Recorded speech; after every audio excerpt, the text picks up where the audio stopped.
আলোচনায় অংশগ্রহণ করবেন ময়মনসিংহ ২ আসন থেকে নির্বাচিত মাননীয় সদস্য জনাব মোহাম্মদুল্লাহ। জনাব মোহাম্মদুল্লাহ, আপনার সময় 5 মিনিট। ধন্যবাদ আপনাকে। আসসালামু আলাইকুম ওয়া রাহমাতুল্লাহি ওয়া বারাকাতুহু। মাননীয় স্পিকার, আপনাকে অসংখ্য ধন্যবাদ। হাদিসে একটি বাক্য আছে, তুমি যদি কাউকে ভালোবাসো তাকে জানিয়ে দাও। স্পিকার, এই সংসদ সদস্যদের সামনে আমি আপনাকে অনেক ভালোবাসি, এটি জানিয়ে দিলাম। মাননীয় স্পিকার, অসংখ্য ধন্যবাদ। আমাদের শিক্ষামন্ত্রী আহসানুল হক মিলন সাহেব ময়মনসিংহে একটা প্রোগ্রামে গিয়েছিলেন। উনি অসংখ্য মানুষের সামনে ওনার আসনে আমাকে বসিয়ে আমাকে মাননীয় শিক্ষামন্ত্রী বলে সম্বোধন করে আমাকে সম্মানিত করেছিলেন।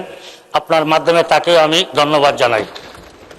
মাননীয় স্পিকার, আমার দল বাংলাদেশ খেলাফত মজলিস এর আমির আল্লামা মামুনুল হক সাহেব জোর করে আমাকে ইলেকশনে নামিয়েছিলেন, যে কারণে জনগণ আমাকে ভোট দিয়ে সংসদে পাঠিয়েছেন। আল্লামা মামুনুল হক সাহেবকে আমি ধন্যবাদ জানাই ফুলপুর তারাকান্দার মানুষগুলোকে, যারা তাদের দুঃখ কষ্ট এবং মনের কথাগুলো সংসদে বলার জন্য আমাকে সংসদে পাঠিয়েছেন, তাদেরকে ধন্যবাদ জানাই। মাননীয় স্পিকার, এই বঙ্গর অর্থনীতিতে আমাদের অর্থমন্ত্রী হৃষ্টপুষ্ট এবং হ্যান্ডসাম একটা বাজেট ঘোষণা করেছেন।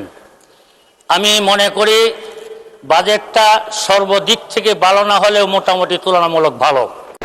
এরপরে এখানে আরেকটা এরকম বাজেট এই সংসদে অসংখ্য হয়েছে, বাজেটটা বাস্তবায়ন আমাদের স্থানীয়ভাবে বাস্তবায়ন হয় না।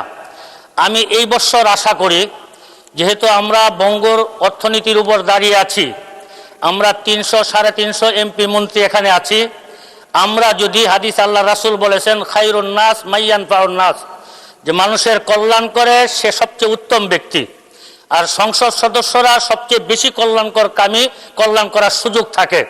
আমি মাননীয় স্পিকার, আপনার আসন নিয়েও কিছু কথা আমি বলবো, যে কারণে আপনার পক্ষ থেকে আমাকে একটু সময় দিবেন। আর আমার মাননীয় বিরোধী দলের চিফ হুইপ আমাকে বলেছেন সময়ের পরে 2 মিনিট উনি বাড়াবেন, তাহলে দুইজন যদি 2 মিনিট করে বাড়ান 4 মিনিট সময় আমি পাবো ইনশাআল্লাহ। মাননীয় স্পিকার, এই চিফ হুইপ মহোদয় কিন্তু নেই, মাননীয় চিফ হুইপ মহোদয় নেই এখানে। যিনি আছেন আমাদের রফিকুল ইসলাম খান সাহেব আছেন, উনি হয়তো সময় বাড়িয়ে দিবেন, হুইপ আছেন। মাননীয় স্পিকার, যে অর্থনীতির উপর আমাদের এই দেশ দাঁড়িয়ে আছে, সেই অর্থনীতির উপরে সবচেয়ে বেশি লুটপাট হয়। সেই অর্থনীতি লুটপাট যদি না হতো, এই দেশ উন্নয়নের জন্য 54 বছর অপেক্ষা করা লাগতো না। আজকে 54 বছর যাবৎ এ দেশের মানুষ সাফারা হচ্ছে। আমাদের এই দেশে যারা জনপ্রতিনিধি হয় এবং বিশেষ করে অনেক সরকারি কর্মচারী আছেন, যারা ঘুষ বাণিজ্য এবং অর্থ লুটপাটের সাথে জড়িত থাকার কারণে গত 17 বছর ইতিহাস আপনার এবং আমাদের সামনে আছে। আমি এখানে যারা আছেন এই বছরে 350 এমপি মন্ত্রীদের কাছে অনুরোধ করব, 5টা বছর জনগণের জন্য আপনারা মেহনত করেন। 5টা বছরের এই অর্থ বরাদ্দ জনগণের পিছনে ব্যয় করেন। এখানে যদি আপনারা এখানে খেয়ানত না করেন, এই 1 বছরের অর্থ বাজেটে আমাদের গ্রামের উন্নয়ন হবে ইনশাআল্লাহ। মাননীয় স্পিকার, আপনার কাছে একটা ছোট্ট আবদার থাকবে, আপনার মাধ্যমে আমাদের অর্থমন্ত্রীর কাছে আমার ছোট্ট একটা আবদার থাকবে।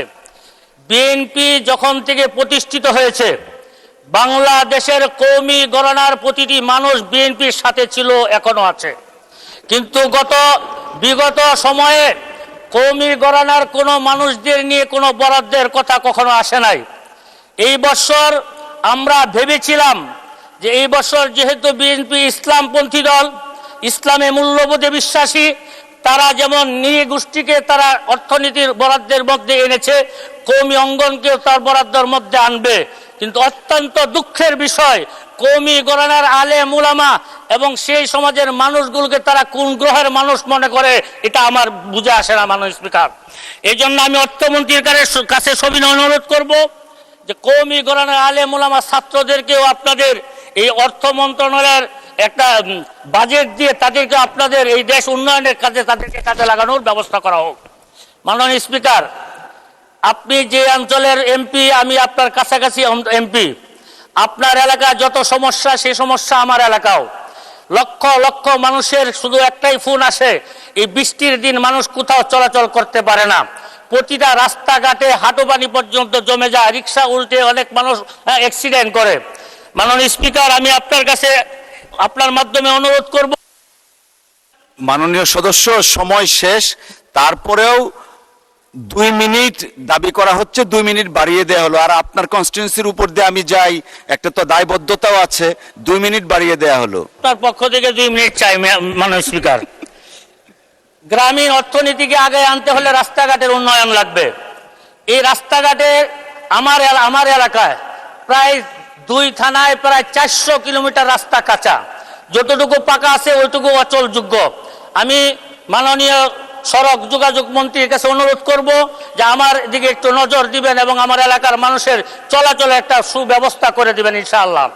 মাননীয় শিক্ষামন্ত্রীর কাছে বলবো, মাননীয় শিক্ষামন্ত্রী, আপনি আমাকে অনেক ভালোবাসা দিয়েছেন, আমি আপনার প্রতি অনেক সন্তুষ্ট, খুশি।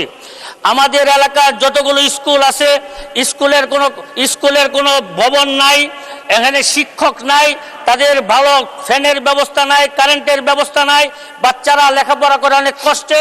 আপনি একটু শিক্ষা খাতে যেমন বড় বরাদ্দ পেয়েছেন, এই বরাদ্দটা যেন সুষম বন্টন হয়, আমার এলাকায় যেন আমি আমার প্রাপ্য অনুযায়ী যেন আমি পাই, এলাকার উন্নয়নে আমি কাজ করতে পারি। মাননীয় স্পিকার, আমার এলাকার 2টা থানা, একটা পৌরসভা আছে, পৌরসভা ইউনিয়নের মতো কোনো উন্নয়ন নাই, রাস্তাঘাট নাই, ড্রেনেজ নাই।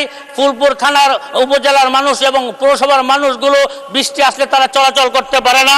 আমি বলবো প্রত্যেকটা পৌরসভাকে যেন উন্নত করা হয়, সি গ্রেড থেকে এ গ্রেডে উন্নত করা হয়। ঠিক তেমনিভাবে তারাকান্দা বিশাল একটা বাজার এবং বিশাল জনগোষ্ঠী এখানে বসবাস করে।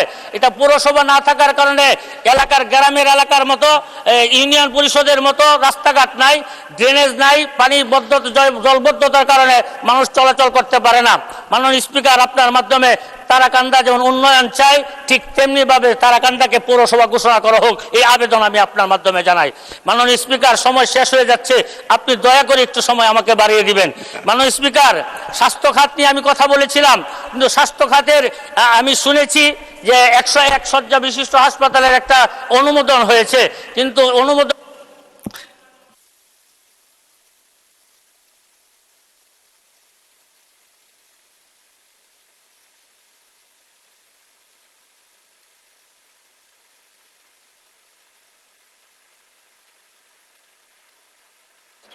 ডান দিক থেকেও চাচ্ছেন, আপনার জন্য 1 মিনিট। ভালো জনপ্রিয় মানুষ, নেন 1 মিনিট। মাননীয় স্পিকার, আমরা বৃহত্তর ময়মনসিংহ সবসময় উন্নয়ন থেকে বঞ্চিত, যেমন আপনি জানেন, আমরাও জানি, সামনে যারা আছেন তারাও জানেন। আজকে প্রধানমন্ত্রী বেগম খালেদা জিয়া বেঁচে থাকলে হয়তো আমি এই বেঞ্চে না থেকে ওই বেঞ্চে থাকতাম। তা আমি আপনাকে আমাদের অভিভাবক মনে করি, আপনি অভিভাবক হয়ে আমাদের বৃহত্তর ময়মনসিংহ উন্নয়নে আমাদেরকে অবদান রাখার সুযোগ দেবেন ইনশাআল্লাহ। সাথে সাথে গতকালকে একটা সংবাদ পাইলাম যে ময়মনসিংহ থেকে শেরপুরের রেল লাইনের একটা অনুমোদন পাশ হয়েছে। আমি আপনার মাধ্যমে রেলমন্ত্রীর কাছে অনুরোধ করব, এই রাস্তাটা যেন জামালপুর থেকে শেরপুর না হয়ে ময়মনসিংহ, তারাকান্দা, ফুলপুর, হালুয়াঘাট হয়ে শেরপুর হয়, তাহলে লক্ষ লক্ষ মানুষের উপকার হবে। মাননীয় স্পিকার, আপনাকে অসংখ্য ধন্যবাদ। আপনার পক্ষ থেকে 1 মিনিট সময় দিয়েছেন, এটা আমার জন্য লাখ মিনিট। আল্লাহ পাক আপনাকে সুস্থ রাখুন, ভালো রাখুন। আসসালামু আলাইকুম ওয়া রাহমাতুল্লাহি ওয়া বারাকাতুহু।